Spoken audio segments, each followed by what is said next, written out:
gente! Bom dia! Mais uma vez nós estamos de volta no nosso ambiente virtual escolar, né? Isso dessa vez para entrar para a nossa terceira semana, né? De desafio. E como sempre, você sabe, a professora gosta de começar agradecendo a Deus pelo dom da vida, né? Agradecer a Deus pela família e agradecer a Deus pela nossa escola, pelo nosso trabalho, agradecer a Deus pela grande família Paulo de Tarso. Você sabe que a família Paulo de Tarso não é somente o quadro de funcionários, né? É cada aluno na escola representado ali, cada aluno representa uma família. E esta família é a que vai se estender, né? E formar uma grande família que nós chamamos de família Paulo de Tarso, que são os funcionários, são a direção da escola, né? Os alunos e as famílias dos alunos também faz parte de todo esse conjunto, porque você sabe que escola e família, elas têm que caminhar junto, não é isso? Para que a aprendizagem, para que o ensino, para que o conhecimento flua bem, né? Para que a conexão fique mais forte. E como eu já tinha falado nas nossas primeiras videoaulas, é que o ensino fundamental menor, ele é a base sólida. Vocês observem que a pirâmide escolar, ela não começa fininha e vai abrindo, não. Ela começa larga e vai se afunilando, né? É assim que é o formato da pirâmide. E vocês vão de entender e convir comigo que se a base não for uma base forte, uma base sólida, o que é que vai acontecer? Se a base for fraca, o restante da construção vai desmoronar. Não é isso, gente? Então, aqui representado nós temos a família Paulo de Tarso, que significa o quadro de funcionários, professores e a família. A família faz parte desse conjunto educacional. É importante que nós sempre podemos contar com a família de cada aluno, não é isso, gente? Então aqui nós estamos mais uma vez agradecendo a Deus por essa terceira semana de desafio, que nós possamos alcançar uma semana de fluência, de aprendizagem, de ensino, de conhecimento, que seja uma semana proveitosa tanto para nós professores, principalmente para vocês alunos, né, que estão na linha de frente, né, são os candidatos fortes desse processo de ensino-aprendizagem, né, e eu quero aqui neste dia reforçar o meu apoio com vocês. Semana passada, na sexta-feira, eu tive um dia meio que corrido, algumas pessoas me chamaram, né, e eu não respondi na mesma hora, vim responder só à noite, mas que isso não é todo dia e que vocês possam sempre contar comigo, e mesmo que eu não responda na hora, mas que vocês possam sempre poder contar comigo, não só como professora, mas como amiga, como aquela que sempre ajuda. Eu estou aqui para somar com vocês em tudo que vocês precisarem. Preciso também aqui falar em relação, e eu estava por certo que hoje eu mandaria a primeira, né, atividade avaliativa, e principalmente de português. Mas eu volto aqui a falar com vocês que eu sou uma funcionária inteligente, eu não gosto, né, de ir na frente da minha direção. Só gosto de fazer as coisas concomitante com a minha direção, para que a gente não venha se frustrar. E aí eu tentei falar ontem, né, com a coordenação da escola e não consegui fechar, né? Ela apoiou sim, mas não está fechado para me pegar e liberar a primeira atividade avaliativa hoje. Mas como isso não foi possível, também não significa que nós não teremos aula. Nós estamos correndo numa corrida contra o tempo devido aos dias que nós ficamos parados, mas assim, hoje a gente entra, né, a nossa aula hoje é de língua portuguesa, a gente entra para a terceira unidade, já pega o livro de vocês lá na página 66, e tão logo que a gente fechar o acordo das avaliações, já que nós vimos todos os conteúdos da primeira unidade, os conteúdos da segunda unidade, né? Então é momento da gente fechar esse pacote de conhecimento com as avaliações, mas falta só um pouquinho, vocês só têm mais um pouquinho de paciência para me fechar, né, essa parte com a direção da escola, porque eu gosto sempre de fazer as coisas tudo de comum acordo. E assim que ela dizer, não, professora, tá tudo ok, pode liberar a atividade avaliativa, e aí a gente já começa a fazer o processo avaliativo com vocês, né, para que a gente consiga dar continuidade à terceira avaliação, que já faz parte, né, a terceira avaliação não, a terceira unidade do nosso livro, do livro de português, gente, que eu tô falando. Vocês sabem que tem livro que tão diferente a quantidade de unidades que tem em um livro, né? Mas enfim, tô aqui falando do livro de português. E em relação ao livro de português, então hoje a gente já dá início à nossa terceira unidade, como eu acredito que todos os alunos, né, da minha turma, mas será possível que... Desculpa, gente, os carapanã vão chegar às vezes primeiro do que vocês aqui no vídeo, tá? Na videoaula, mas enfim. E aqui nós então vamos estar introduzindo... Meu Deus, ela tá pra frente. Vamos estar introduzindo o nosso primeiro texto da terceira unidade, que está lá na página. Já quero falar com vocês que se ficou alguma dúvida em relação ao que eu falei, que vocês podem estar entrando em contato comigo no WhatsApp, a gente tirar mais alguma dúvida que, se possível, vocês ficaram com dúvida, tá? E aí vocês peguem o livro de vocês de português, né? Acredito que todos já acostumados com o nosso material. Aqui é o nosso livro do 5º ano de língua portuguesa, na página 66, né? Aí nós vamos trabalhar com outro tipo de texto aqui, que é lendo uma reportagem. Os alunos que têm vontade de ser repórter aí, e também já vá com a atenção redobrada por 2 motivos.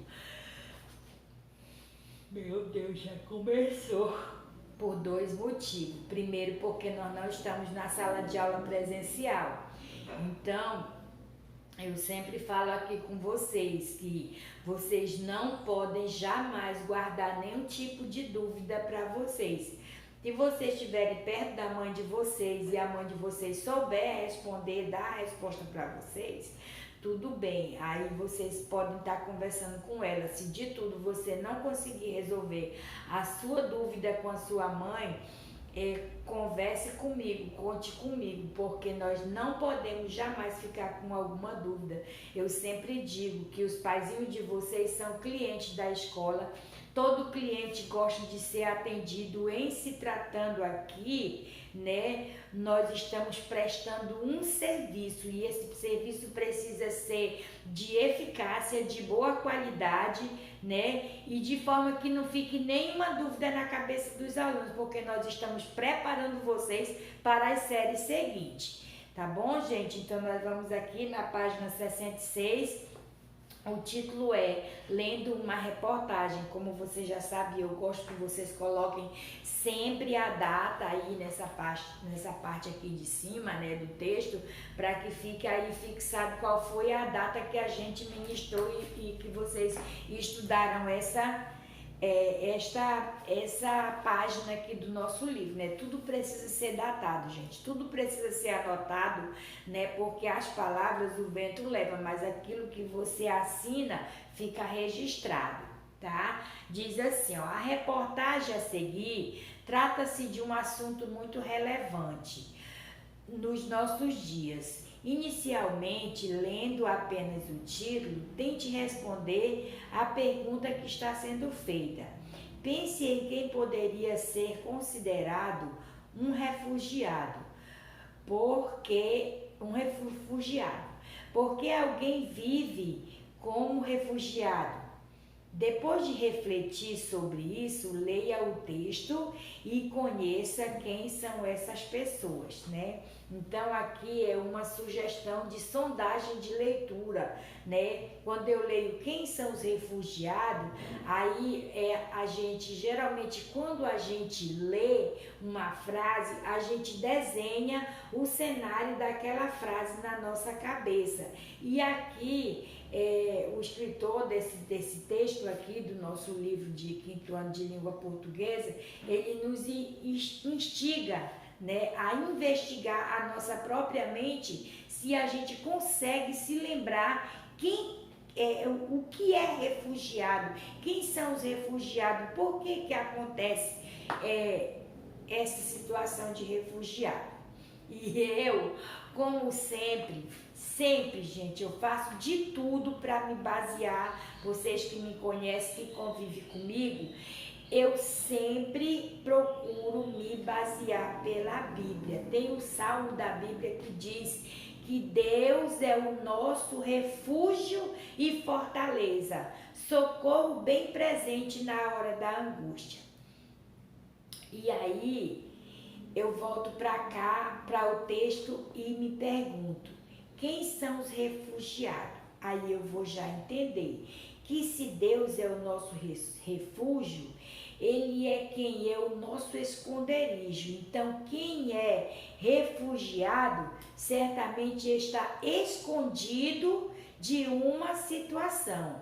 Quem se refugia se esconde de uma situação, de algum perigo de vida, né? De alguma situação fatal que pode acontecer, de uma bala perdida. Por que nós estamos nesse dia de quarentena dentro da nossa casa, refugiando-nos de quê? Vocês sabem, né? Já todo dia é citado na televisão. Então, disse a mídia que nós estamos nos refugiando de um vírus chamado Covid-19, não é isso? E aí aqui no texto, eu só estou tentando, gente, figurar esse cenário para que vocês entendam qual é o verdadeiro significado desta palavra refugiado, que ela está relacionada com a palavra se esconder, tá? Eu estou me escondendo de alguma coisa, eu estou me escondendo de alguma situação, certo? Aí aqui diz, né, uma pequena epígrafe, decisão difícil. Quando usamos a palavra refugiado, estamos nos referindo a imigrantes que fogem dos países de origem em busca de melhores condições de vida. Mas é importante lembrar que os refugiados não abandonam o local onde nasceram porque querem.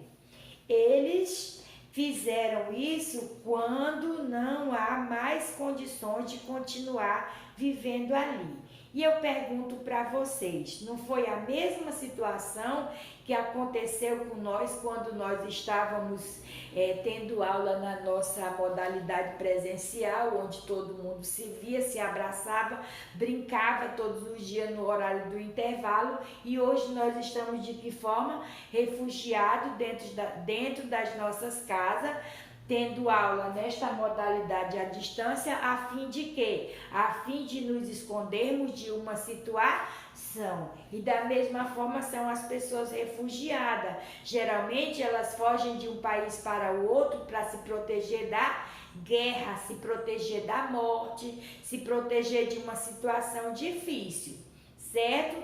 Prosseguindo aí. Motivos variados. As razões para que os refugiados abandonem o país onde vivem são variadas. Pode ser por causa de guerra, como a da Síria, ou por questões culturais. Caso da Nigéria, onde uma lei proíbe que as pessoas sejam homossexuais. E aqui diz, por que o Brasil? Muitos vêm para cá porque o nosso país conta com uma política amigável para receber os refugiados. O Brasil aceita a vinda dessas pessoas e dá acesso a documentos e serviços prestados pelos governos. Então, gente, é assim, quem vem se refugiar no Brasil, se esconder do país, chega que eles têm apoio das leis governamentais do nosso país, onde eles podem, ter uma documentação legal para viver, aqui no país de uma forma normal, como qualquer outra pessoa que vem, Às vezes alguma pessoa daqui, lá da nossa sala, por exemplo, eu ouvi o Kevin falando que ele tem vontade de ir para fora do país para morar em um outro país, estudar em outro país, ou não sei, se não me engano, ser jogador de futebol. E aqui nessa situação também existe o caso dos refugiados que vêm fugindo de uma situação, e também temos aqueles que vêm porque se agradaram do Brasil, porque acham que aqui a vida é mais fácil, e aí eles se dispuseram a vir para cá para morar no Brasil, para constituir uma vida, uma família que se adaptar aos nossos costumes, ou talvez até usar de forma isolada os costumes, como é a questão da linguagem, Tem muitas famílias de outros locais do mundo que vivem aqui no Brasil e que fora de dentro de casa eles conversam a nossa língua portuguesa, mas dentro de casa eles conversam a língua de origem do país deles. Entenderam, gente? Prosseguindo aqui. Entre os muitos refugiados que decidem viver no Brasil, os que vêm em maior número são da Síria, por causa da guerra, Angola e República Democrática do Congo, devido a violações de direitos humanos, e Palestina. Há conflitos constantes na região contra Israel. De acordo com o CONARE, é importante que vocês aprendam identificar o significado das siglas. No caso, esta palavrinha, que é uma sigla, observem que ela é escrita toda com a letra maiúscula. Por quê? Porque ela é a abreviação de um nome. Tia, que nome é esse?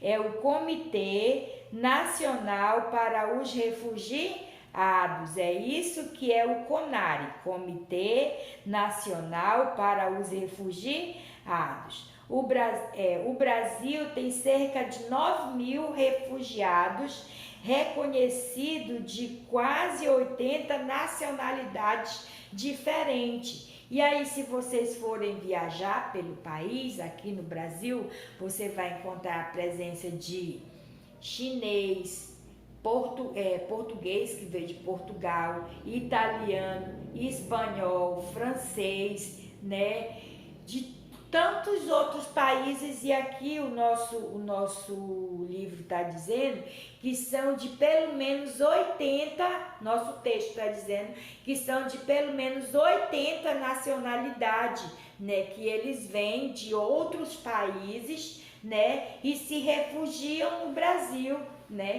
em situações dessas que eu já citei. Aí aqui, na página 67 diz: em território brasileiro, o principal local escolhido pelos refugiados que chegam ao Brasil é o estado de São Paulo, principalmente a capital. E é assim por causa da facilidade de acesso e da maior concentração de locais que ajudam essas pessoas, Tem esse negócio de consulado, que dá toda a força. O consulado, gente, é a base de apoio, sabe? Por exemplo, Tem um país, por exemplo, é a Itália, né?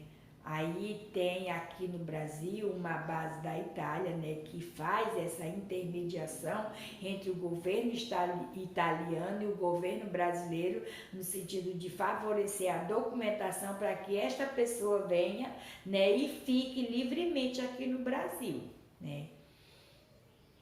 Olha, o segundo lugar que mais acolhe esse tipo de imigrante é o Acre, que fica no estado de Rondônia, né? Não, perto de Rondônia, não fica no estado, fica perto de Rondônia.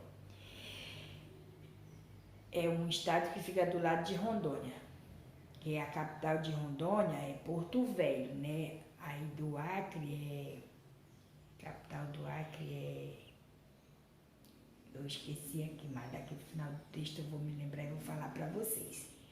Muitos haitianos e venezuelanos chegam a esse estado da região norte. É Rio Branco, tá? Lembrei já. Eu tô lendo o texto e prestando atenção porque eu precisava responder. Capital do Acre é Rio Branco. Fechei. Muitos haitianos e venezuelanos chegaram a esse estado da região norte por terra. Então, eles vêm caminhando, sai feito andarilho aí, passa das bases geográficas de fronteira, passou de lá para cá, já é Brasil, e aí eles vão procurando aonde consegue se instalar. Gente, os Carapanã hoje estão para frente aqui, ó. Prosseguindo aí. Vida nada fácil. Vocês sabem que uma família, quando vai para outro estado sem conhecer ninguém, brasileiro com brasileiro, já é difícil.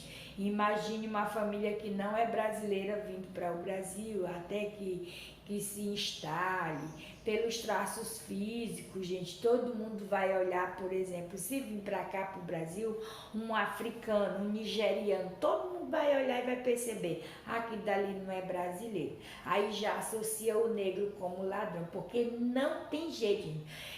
Se eu não faço, se você não faz, outra pessoa vai lá e rotula. Esse daqui é negro, negro é ladrão. Todas as coisas que vai fazendo errada já vai culpando o coitado do negro. Você sabe que isso é uma realidade. Não é preconceito meu e nem é preconceito seu. É uma realidade instaurada. E oxalá que nós pudéssemos desvencilhar isso da cabeça das pessoas, né? Diz aqui, apesar de poderem permanecer em nosso país, muitos refugiados não encontram boas condições por aqui. O Brasil não tem políticas que façam a integração dos imigrantes com a sociedade. Assim, surgem desafios como o idioma e o preconceito. Olha o que eu acabei de falar com vocês. Muitas das vezes os refugiados são tratados como se fosse foragido, aí não consegue emprego. Aí seguindo, ajuda online. Um dos projetos que ajuda refugiado na cidade de São Paulo é o conectados.cc, né? Pelo site, qualquer pessoa pode encontrar serviço, como cursos oferecidos por refugiados que chegam ao nosso país. Há aula de francês com senegaleses, artesanato com colombianos e até curso de culinária típica de diversos países. Espalhe essa ideia, essa é a propaganda do texto, né? Espalhe essa ideia. Da onde foi que veio esse texto? Aí tem aqui a consultoria primeiro. Juliana Barsi, né? Co-idealizadora do projeto Conectados e cofundadora e diretora executiva da Associação Bela Rua. Qual é a fonte? É a agência da ONU, e eu já falei lá na sala de aula também. Isto daqui é outra sigla. O que é sigla? É a abreviação de um nome. Qual é o significado da sigla ONU? Vou falar de novo para vocês. Organização das Nações Unidas, tá? Para refugiados. Aí aqui embaixo nós temos, né, a biografia do texto que de repente precise lá na interpretação do texto. Aí eu vou passar para vocês aqui, já considerando que todos os alunos da nossa turma têm livros, se não me engano, só Pietra e Dudinha que não tem livro, né? Isso, os demais têm livro. Então a gente vai estar dando continuidade e eu não vou responder para vocês nesta aula aqui. Por que, tia, a senhora não vai responder? Porque eu quero que vocês quebrem a cuca aí, queimem os neurônios, vá ler o texto de novo, né? E aí tentem responder esse questionário. Começando da página 68, aí diz assim lá em cima, ó. A reportagem que você leu foi publicada na revista Recreio, nas versões impressa e também digital.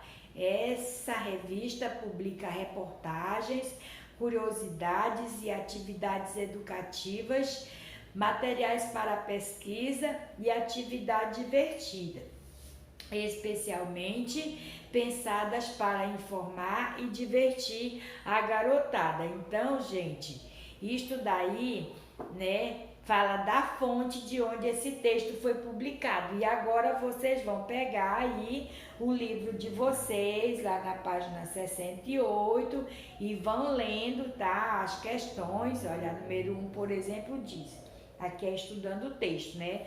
Após a leitura e suas hipóteses sobre quem são e como vivem os refugiados que confirmaram, tá? Converse sobre isso com os colegas. Esses colegas aqui você pode estar conversando com o pessoal da sua casa aí, ou então você pode, né, por exemplo, o César e o Jean, eles trocam muita conversa e aí de repente, né, surge alguma ideia construtiva que você pode estar acrescentando aqui no texto.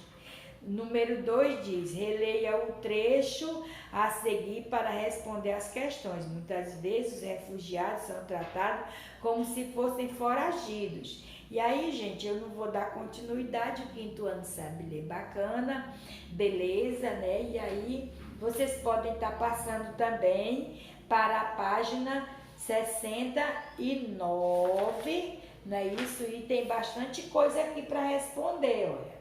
Página 70, página 71, certo?